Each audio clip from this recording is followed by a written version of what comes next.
پہلا سلاطین اور اس کا 18واں باب جو 46 آیات پر مشتمل ہے۔ اور بہت دنوں کے بعد ایسا ہوا کہ خداوند کا یہ کلام تیسرے سال ایلیا پر نازل ہوا کہ جا کر اخیب سے مل اور میں زمین پر می برساؤں گا۔ سو ایلیا اخیب سے ملنے کو چلا اور سامریا میں سخت کال تھا، اور اخیب نے عبدیہ کو جو اس کے گھر کا دیوان تھا طلب کیا، اور عبدیہ خداوند سے بہت ڈرتا تھا، کیونکہ جب ایزبل نے خداوند کے نبیوں کو قتل کیا تو عبدیہ نے 100 نبیوں کو لے کر 50 کر کے ان کو ایک غار میں چھپا دیا، اور روٹی اور پانی سے ان کو پالتا رہا۔ سو اخیب نے عبدیہ سے کہا، ملک میں گشت کرتا ہوا پانی کے سب چشموں اور سب نالوں پر جا، شاید ہم کو کہیں گھاس مل جائے جس سے ہم گھوڑوں اور خچروں کو جیتا بچا لیں، تاکہ ہمارے سب چوپائے ضائع نہ ہوں۔ سو انہوں نے اس پورے ملک میں گشت کرنے کے لیے اسے آپس میں تقسیم کر لیا۔ اخیب اکیلا ایک طرف چلا اور عبدیہ اکیلا دوسری طرف گیا، اور عبدیہ راستے ہی میں تھا کہ ایلیا اسے ملا۔ وہ اسے پہچان کر منہ کے بل گرا اور کہنے لگا، اے میرے مالک ایلیا، کیا تو ہے؟ اس نے اسے جواب دیا، میں ہی ہوں، جا اپنے مالک کو بتا دے کہ ایلیا حاضر ہے۔ اس نے کہا، مجھ سے کیا گناہ ہوا ہے جو تو اپنے خادم کو اخیب کے ہاتھ میں حوالے کرنا چاہتا ہے تاکہ وہ مجھے قتل کرے؟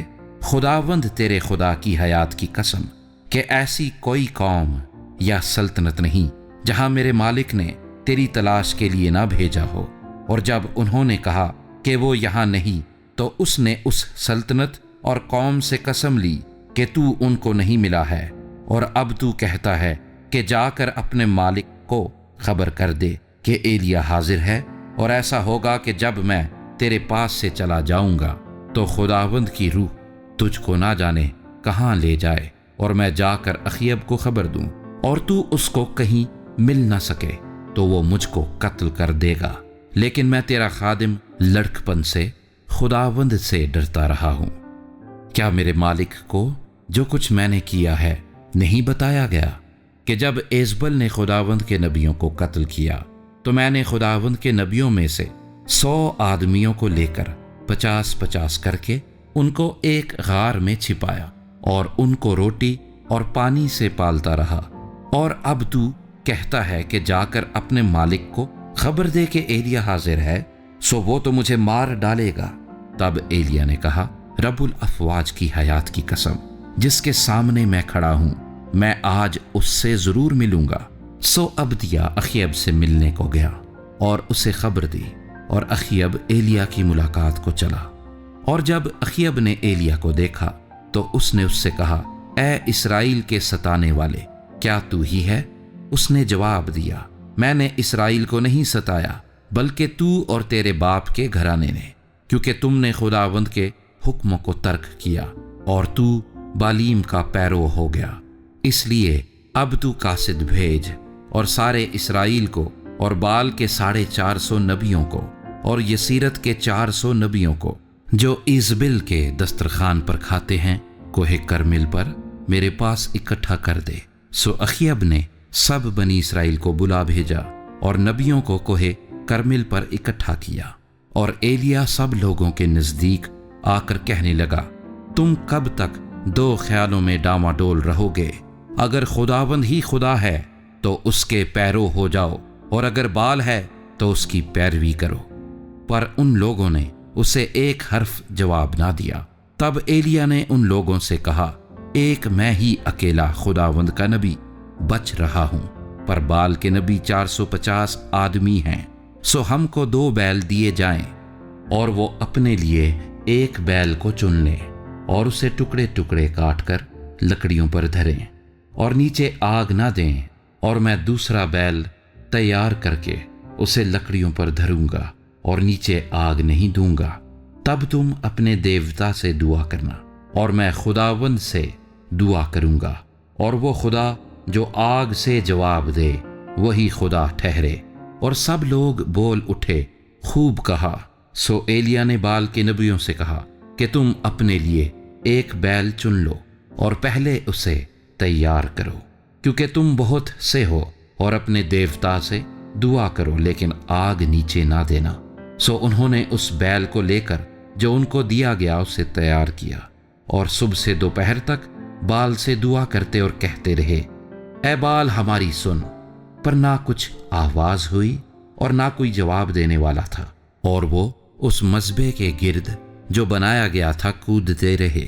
اور دوپہر کو ایسا ہوا کہ ایلیا نے ان کو چڑھا کر کہا، بلند آواز سے پکارو، کیونکہ وہ تو دیوتا ہے، وہ کسی سوچ میں ہوگا، یا وہ خلوت میں ہے، یا کہیں سفر میں ہوگا، یا شاید وہ سوتا ہے، سو ضرور ہے کہ وہ جگایا جائے۔ تب وہ بلند آواز سے پکارنے لگے اور اپنے دستور کے مطابق اپنے آپ کو چھریوں اور نشتروں سے گھائل کر لیا، یہاں تک کہ لہو لہان ہو گئے۔ وہ دوپہر ڈھلے پر بھی شام کی قربانی چڑھا کر نبوت کرتے رہے، پر نہ کچھ آواز ہوئی، نہ کوئی جواب دینے والا، نہ توجہ کرنے والا تھا۔ تب ایلیا نے سب لوگوں سے کہا کہ میرے نزدیک آ جاؤ، چنانچہ سب لوگ اس کے نزدیک آ گئے۔ تب اس نے خداوند کے اس مذبح کو جو ڈھا دیا گیا تھا مرمت کیا، اور ایلیا نے یعقوب کے بیٹوں کے قبیلوں کے شمار کے مطابق جس پر خداوند کا یہ کلام نازل ہوا تھا کہ تیرا نام اسرائیل ہوگا، 12 پتھر لیے، اور اس نے ان پتھروں سے خداوند کے نام کا ایک مذبح بنایا، اور مذبح کے ارد گرد اس نے ایسی بڑی کھائی کھودی جس میں 2 پیمانے بیج کی سمائی تھی، اور لکڑیوں کو کرینے سے چنا، اور بیل کے ٹکڑے ٹکڑے کاٹ کر لکڑیوں پر دھر دیا، اور کہا 4 مٹکے پانی سے بھر کر اس سوختنی قربانی پر اور لکڑیوں پر انڈیل دو۔ پھر اس نے کہا 2 کرو، انہوں نے 2 کیا۔ پھر اس نے کہا 12 کرو، سو انہوں نے 12 بھی کیا، اور پانی مذبح کے گردا گرد بہنے لگا، اور اس نے کھائی بھی پانی سے بھروا دی۔ اور شام کی قربانی چڑھانے کے وقت ایلیا نبی نزدیک آیا، اور اس نے کہا، اے خداوند ابراہیم اور اسحاق اور اسرائیل کے خدا، آج معلوم ہو جائے کہ اسرائیل میں تو ہی خدا ہے، اور میں تیرا بندہ ہوں، اور میں نے ان سب باتوں کو تیرے ہی حکم سے کیا ہے۔ میری سن اے خداوند، میری سن، تاکہ یہ لوگ جان جائیں کہ اے خداوند تو ہی خدا ہے، اور تو نے پھر ان کے دلوں کو پھیر دیا ہے۔ تب خداوند کی آگ نازل ہوئی، اور اس نے اس سوختنی قربانی کو لکڑیوں اور پتھروں اور مٹی سمیت بھسم کر دیا، اور اس پانی کو جو کھائی میں تھا چاٹ لیا۔ جب سب لوگوں نے یہ دیکھا تو منہ کے بل گرے اور کہنے لگے، خداوند وہی خدا ہے، خداوند وہی خدا ہے۔ ایلیا نے ان سے کہا، بال کے نبیوں کو پکڑ لو، ان میں سے ایک بھی جانے نہ پائے۔ سو انہوں نے ان کو پکڑ لیا، اور ایلیا ان کو نیچے کیسون کے نالے پر لے آیا، اور وہاں ان کو قتل کر دیا۔ پھر ایلیا نے اخیب سے کہا، اوپر چڑھ جا، کھا اور پی، کیونکہ کثرت کی بارش کی آواز ہے۔ سو اخیب کھانے پینے کو اوپر چلا گیا، اور ایلیا کرمل کی چوٹی پر چڑھ گیا، اور زمین پر سرنگوں ہو کر اپنا منہ اپنے گھٹنوں کے بیچ کر لیا، اور اپنے خادم سے کہا، ذرا اوپر جا کر سمندر کی طرف تو نظر کر۔ سو اس نے اوپر جا کر نظر کی اور کہا، وہاں کچھ بھی نہیں ہے۔ اس نے کہا، پھر 7 بار جا، اور 7ویں مرتبہ اس نے کہا، دیکھ ایک چھوٹا سا بادل آدمی کے ہاتھ کے برابر سمندر میں سے اٹھا ہے۔ تب اس نے کہا کہ جا اور اخیب سے کہہ کہ اپنا رتھ تیار کرا کے نیچے اتر جا، تاکہ بارش تجھے روک نہ لے۔ اور تھوڑی ہی دیر میں آسمان گھٹا اور آندھی سے سیاہ ہو گیا، اور بڑی بارش ہوئی، اور اخیب سوار ہو کر یزرییل کو چلا، اور خداوند کا ہاتھ ایلیا پر تھا، اور اس نے اپنی کمر کس لی، اور اخیب کے آگے آگے یزرییل کے مدخل تک دوڑا چلا گیا۔